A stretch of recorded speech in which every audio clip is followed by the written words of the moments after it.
How to log into TikTok on your iPad.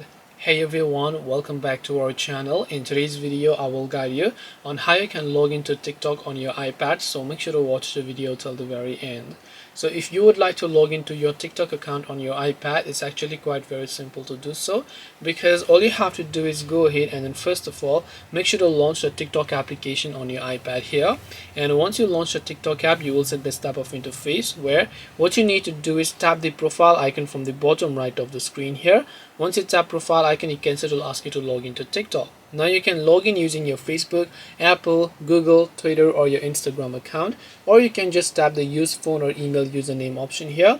If your TikTok account is associated with a phone number, you can make sure to enter with your phone number, or you can go to email and username tab. Make sure to enter your email address as well as also your password. Once done, you can tap the login option.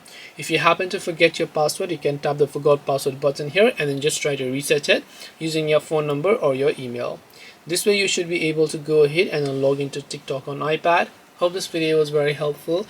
If you have any questions, then feel free to also leave them down below. Thank you for watching till the end and see you soon in our next video.